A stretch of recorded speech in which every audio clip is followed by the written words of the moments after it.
안녕하십니까, 박사입니다. 이스라엘 하마스 전쟁으로 가장 곤혹스러운 이는 젤렌스키입니다.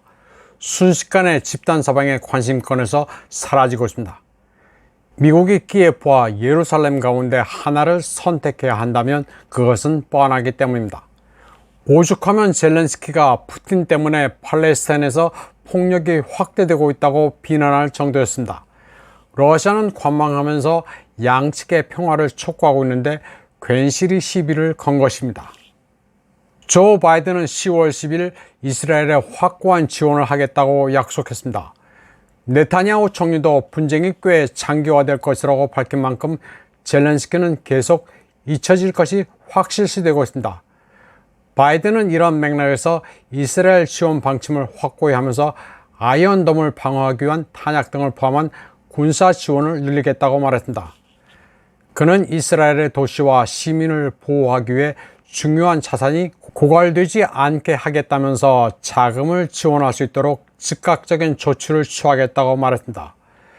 바이든의 이런 방침은 수백억 달러가 투입된 우크라이나전이 1년 반을 넘긴 시점에 나왔습니다.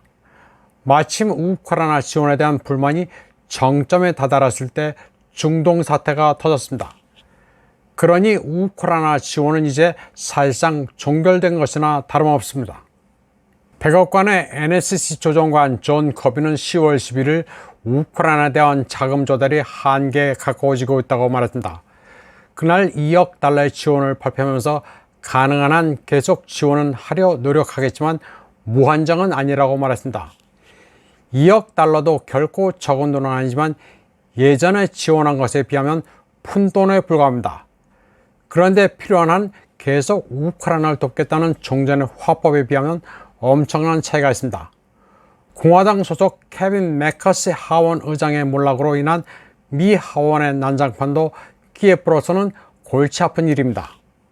또 유럽 국가들도 예전 같지 않습니다. 워싱턴이 키예프에 대한 지원을 줄여도 유럽이 그 공백을 메워줄 리 만무합니다.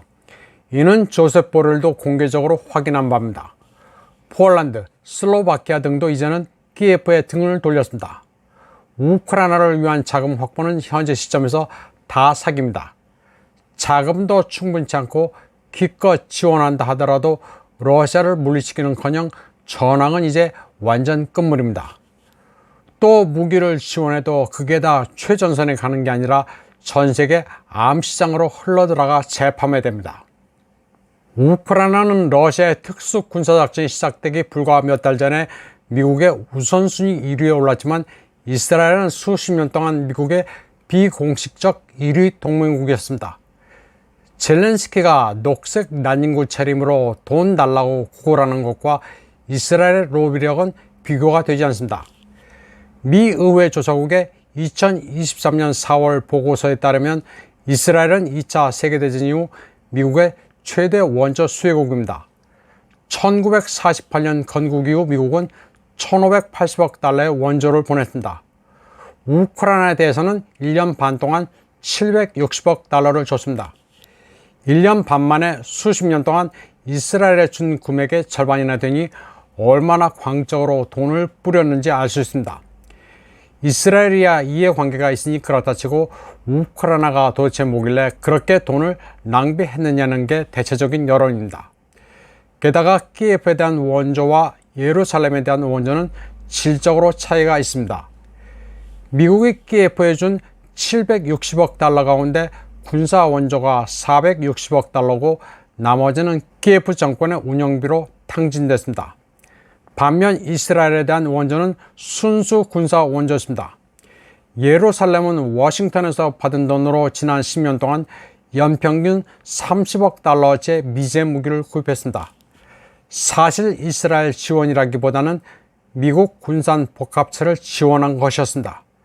쉽게 말해 미 군산 복합체에 대한 일종의 간접 보조금이었습니다.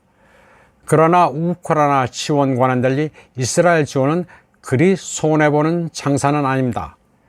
지금 우크라이나에 대한 추가 무기 지원에 가장 반대하고 있는 사람들은 미국 정치에서 이스라엘의 맹우 중 한 명인 도널드 트럼프 전 대통령, 그리고 그와 가까운 공화당 의원들입니다. 여기에는 트럼프의 서유이면서 이스라엘 네타냐후 총리의 친구인 쿠시너의 영향도 큽니다. 이번 방송은 여기까지 하겠습니다. 시청해주신 여러분 감사합니다.